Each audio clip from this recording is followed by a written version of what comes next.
If you want to understand the war plans of the world's most powerful alliance, sometimes you need to get escorted off stage by a Secretary General, talk to a Deputy Secretary General, hear from an Assistant Secretary General, and chat with a French Foreign Minister. But I am getting ahead of myself. Let me restart. Have you ever wondered if European officials are truly worried about a US abandonment of the continent? Or if hawkish politicians just use the perception of that threat to help pass more defense spending through their difficult legislatures? Well, good news. We can get a clear answer to that. We just need to look where they are spending the money. So all we need to do is get a hold of NATO's Warplan to defeat Russia, which somehow did not exist until 2019, and still cannot be implemented for a few more years. Sadly, though, the war plans are not simply sitting somewhere on a bookshelf, and that is how I personally ended up in the Netherlands. So, yeah, this is a long story. Get comfortable. Let's back up for a moment. Since Trump returned to office in January, intra-Western alliance relations have been complicated, to say the least. There was the legacy of threats to withdraw from NATO during Trump's first term, talks with Governor Trudeau about how great Canada would be as a 51st state, and the wonderful opportunity that would be the annexation of Greenland. Much of the rhetoric from the White House stemmed from frustrations that Europe and Canada had been free-riding on American security guarantees for far too long. It was not a new sentiment, but Trump drew a much firmer line than previous administrations had, leading to public perceptions about the U.S. commitment to protect allies. That went double for those not spending the 2% of GDP on defense, which NATO had set as its standard at the 2014 Wales Summit. Canada and Europe seemed to respond by criticizing the Trump administration for betraying the alliance's foundational principle, that an attack against one is an attack against all, codified in the famous Article 5 of the North Atlantic Treaty. The only solution, suggested their leaders, was to increase defense spending, so that Europe's security did not depend on the United States. You can see the irony here. Trump gets upset about Europe's lack of defense spending. Europe, upset at Trump's rhetoric, responds by raising European defense spending. All the while, NATO officials insisted that Washington's commitment to the alliance was never in question, a topic that you may recall I directly asked Secretary General Mark Rutte about a few months ago. They largely think that Trump is right in his free-riding criticism, and believe that the continent has been made worse off by not taking its own defense seriously. They may be a bit irritated with Trump's attitude about the situation, but they would prefer to work with the United States, and are not worried that the United States will ignore Europe's security needs.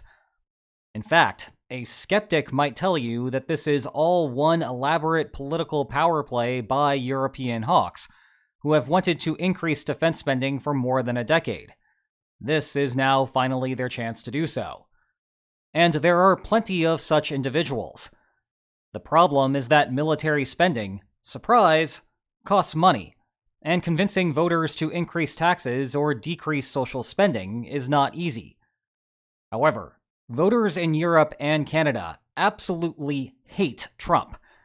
Thus, such hawkish politicians had a clear winning strategy: play up Trump's threat of abandonment, convince voters to approve more defense spending, and then continue along with transatlantic relations as though nothing happened. Case in point, the rise of current Canadian Prime Minister Mark Carney. Heading into Canada's election in April, the ruling Liberal Party appeared to be facing a disaster. Longtime Prime Minister Justin Trudeau had become so unpopular that he had no choice but to step down from his position and pray that someone else would salvage the situation. Meanwhile, the main opposition seemed friendly to Trump, leaving skeptics to label them the MAGA Party of Canada. I guess that McGA does not quite have the same ring to it. Anyway, it turned out that the only thing that Canadians hated more than the Liberal Party was Donald Trump, and, by extension, the opposition. What seemed impossible only a couple of months before then happened. The Liberal Party won, and Mark Carney retained his position as Prime Minister. Carney then began implementing an elbows-up policy of raising defense spending, a very Canadian way of telling someone to prepare for a fight, as if squaring up against an opponent in a hockey game. It was directed toward Trump in expression, but all of those weapons would be useful for fighting a more traditional foe. Following that, Carney visited the White House, where Donald Trump heaped praise upon him. Oh, and Trump also suggested that Carney would not have won without Trump, which, while may very well be true, still drew this look from Carney. And we are seeing it now on a macro scale, with the Allies now agreeing to spend 5% of GDP on defense coming out of the Hague summit. If this was a master plan by European hawks, not only has it worked to raise spending levels, but it has also changed Trump's rhetoric. Over at the summit, when asked about Article 5, Trump said that the United States is with its allies all the way at this press conference, a much cheerier message than has recently been the case. And that's the thing about collective action problems. If, for example, Spain is at the bottom of spending levels, it not only hurts Spain's national security, it hurts everyone else's in the alliance. Thus, it is possible that even if another country, say Italy, was also below the spending bar, Italy would prefer a world in which it, Spain, and all the other allied countries spend the proper total. The tricky part is getting an enforcement regime together to prevent parties from pulling out of spending agreements, which, at least thus far, has been a sticky wicket. The Hague Summit seems to have moved things in the right direction, though our discussion of enforcement will have to wait for another video, and whether it will actually work, looking at you especially Spain, is only something that time can tell. Nevertheless, a disconnect remains. Scroll through any online comments, and it will not take long to find people that are still completely convinced that Trump is 2 seconds away from abandoning Europe altogether. But despite NATO's insistence that Article 5's mutual defense commitment is ironclad, or Trump's aforementioned comments that the United States is with them all the way, the skepticism remains. And, you know what? Fair enough. Following our favorite axiom, if we really want to know how Canadian and European leaders feel about the situation, we need to find something that they would do if they were truly unconcerned about Trump, that they would not do if they were truly concerned about him. That is when I remembered a conversation I had with Andres Gannon, a professor at Vanderbilt University, whom you might remember from an interview over on Lines on Maps Extra last month. Hey, Andres, do you remember that conversation we had right after we got done recording? The one about how NATO's spending priorities reveal a lot about members' true beliefs about the United States? we were talking about the strategic complementarities that countries and alliances can have, ways in which if each country builds distinct military capabilities from one another, overall they're in a better position than they would be otherwise. Yes, strategic complementarities. Hard to say, but very important for alliance relations.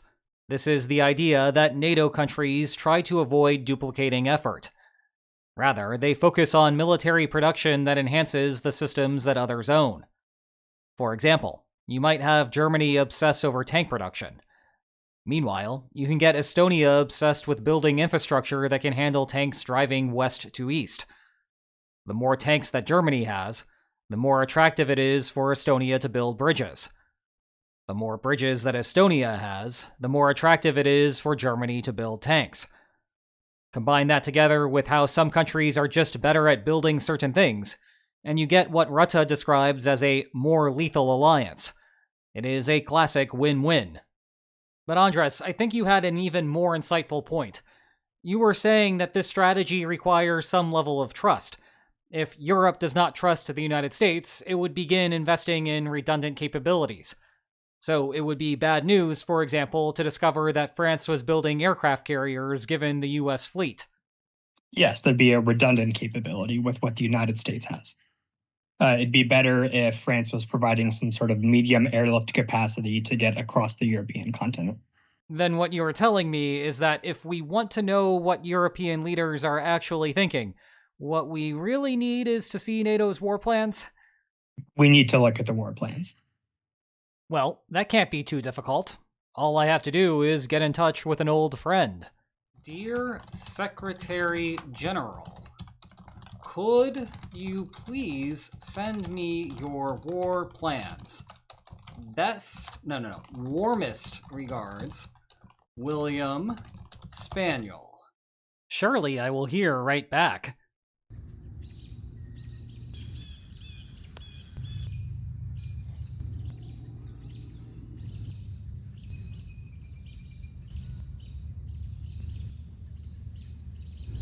Well, it's time to go to Europe.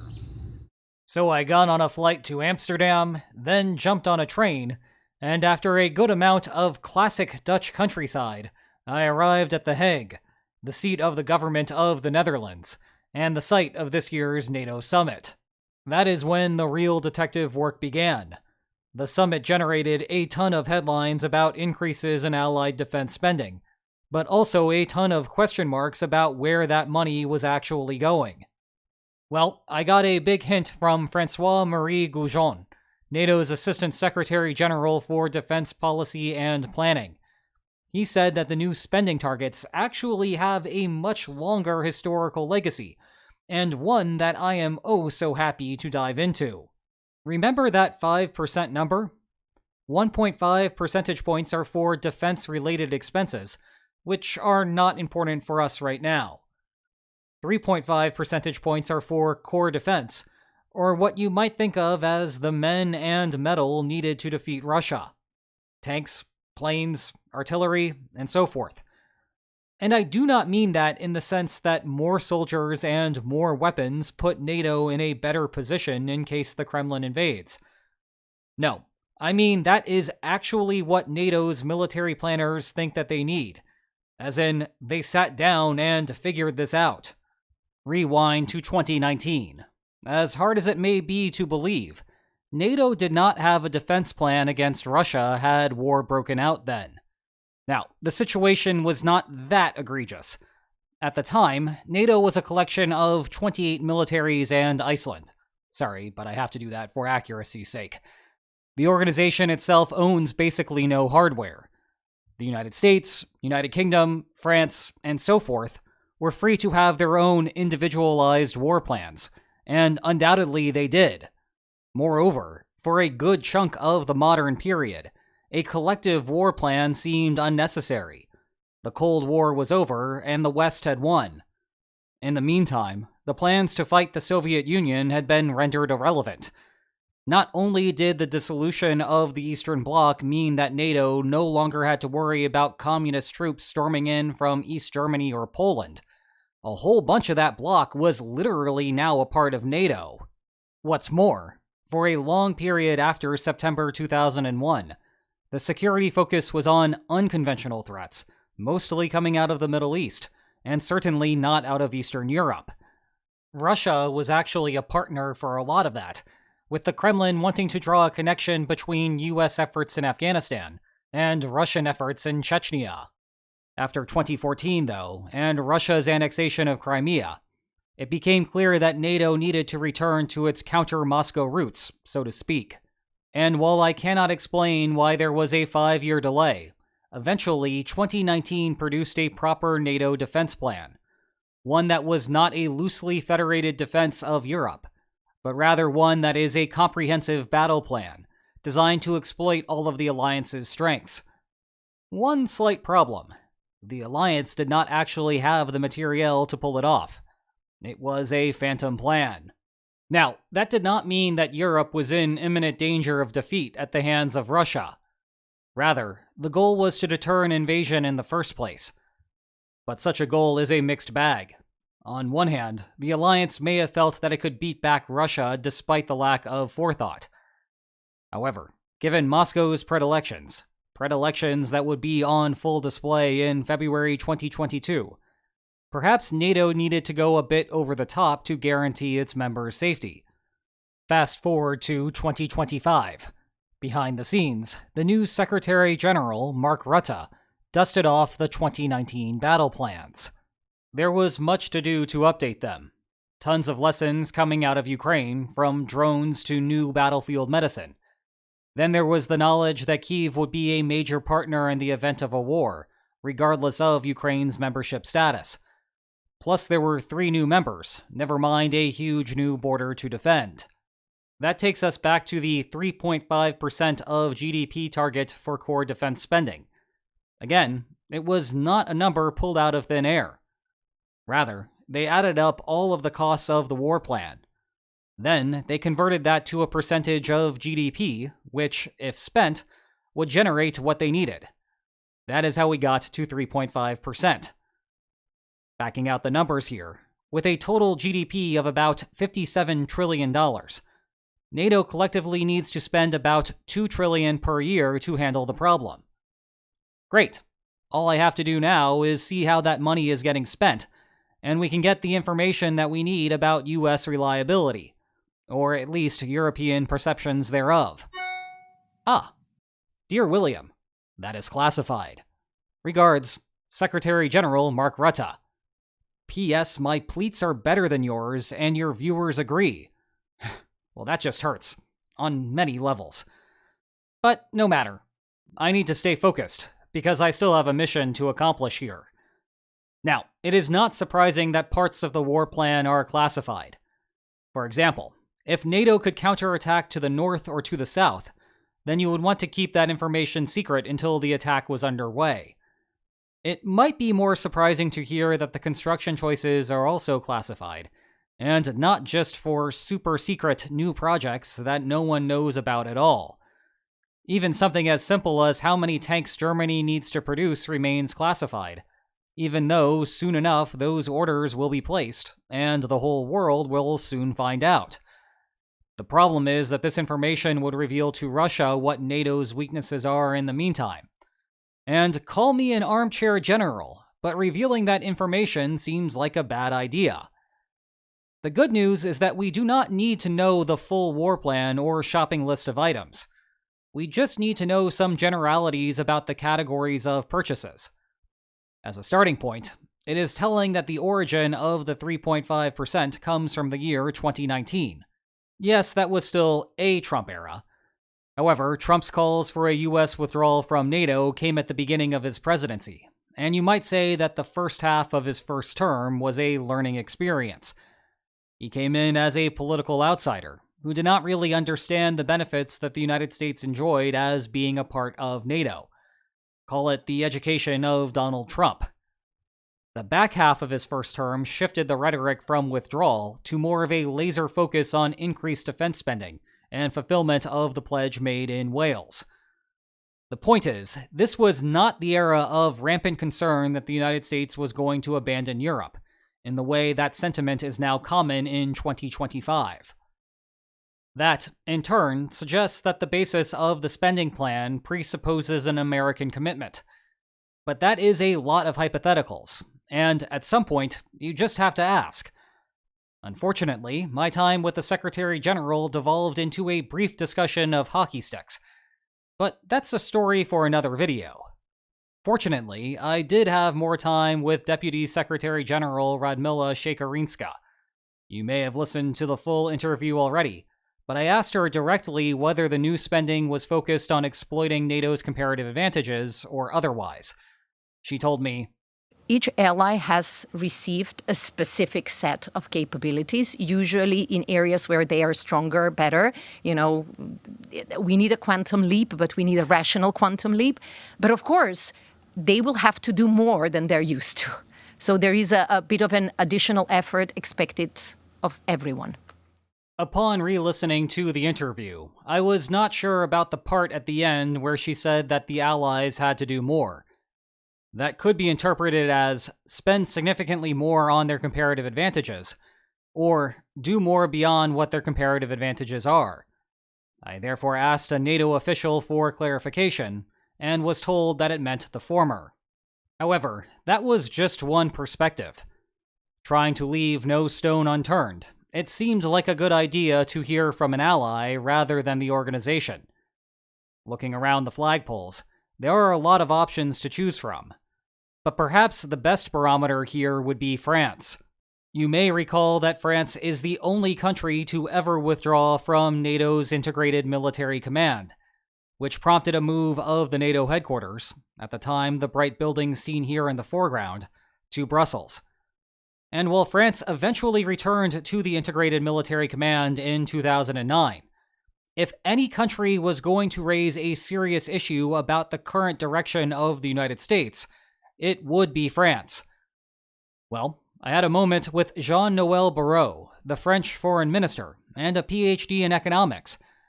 He is also a man with a citation count that puts mine to shame. Thank goodness for that H-index.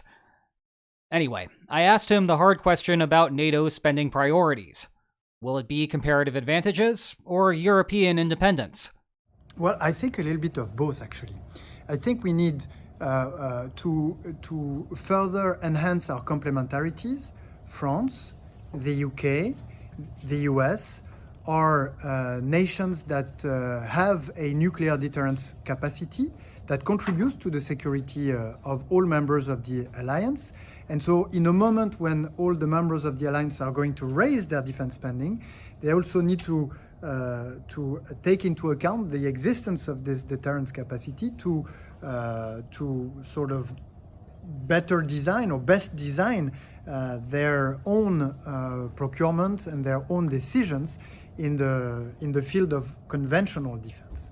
But then, and I don't think this is in any contradiction, then we also need to develop a European industrial and technological defense basis in order to be more independent, in order to reach more interoperability within the European Union and the European continent, a basis, a technological and industrial defense basis that will also be useful for the US as they can procure from this European basis, which gives us more flexibility for their own procurement.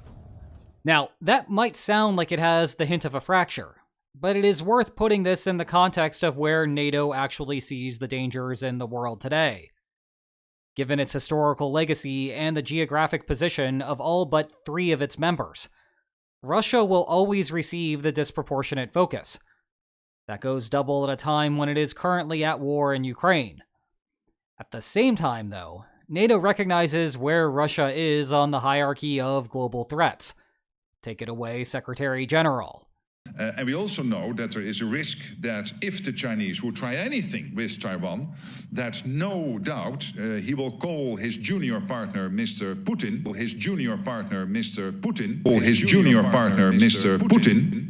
and make sure that the junior partner in that relationship with China, Mr. Putin, will keep us busy here. Ouch. And that was not some sort of off-the-cuff comment either. Rutte would make the same junior partner comment at this press conference on the following day. But the reality of the situation is that Europe has plenty of economic interest in a calm Indo-Pacific. And if the PRC ever were to invade Taiwan, the United States would come to Taiwan's defense, and that would leave a window of opportunity for Russia to attack Europe. As a result, Europe needs some level of independence to deter that. Because, at the end of the day, the United States cannot do everything, everywhere, all at once. Moreover, the United States is in complete agreement that Europe should have independent procurement, even if it comes at the risk of reducing European orders from US defense contractors, if for no other reason than it is hard for the United States' industrial capacity to bear all of that. Look no further than what has been a constant problem in Ukraine, with the United States not having enough 155mm artillery shells to cover Kyiv's needs, while maintaining its own reserve supply. This is not just a concern of the Trump administration, of course. It also put significant limits on donations coming through during the Biden administration. And you can only imagine how supply-constrained the United States would be if it were the one shooting off their artillery rounds, be the target Russia or China. Simply put, there needs to be an excess of 155mm production globally, so that everyone in the Western coalition can properly arm themselves. And as the French foreign minister pointed out, Europe's own production lines improve US procurement capacity. All of that is written into the closest thing that we have to a white paper on Trump doctrine. And increasing European capacity is a way that we discussed recently may help stop World War III, something that both sides of the Atlantic have an interest in. Of course, this is still a bunch of talk. It has given us a little more clarity about the situation than when we started, but the questions still remain. Pretty soon, though, the new metal will actually start being cast, and that will tell you everything that you might want to know. Meanwhile, if you want to learn more about how we got here, these 2 books on the war make a great starting point. Check the video description for more information about them. And if you enjoyed today's video, please like, share, and subscribe, and I will see you next time. Take care.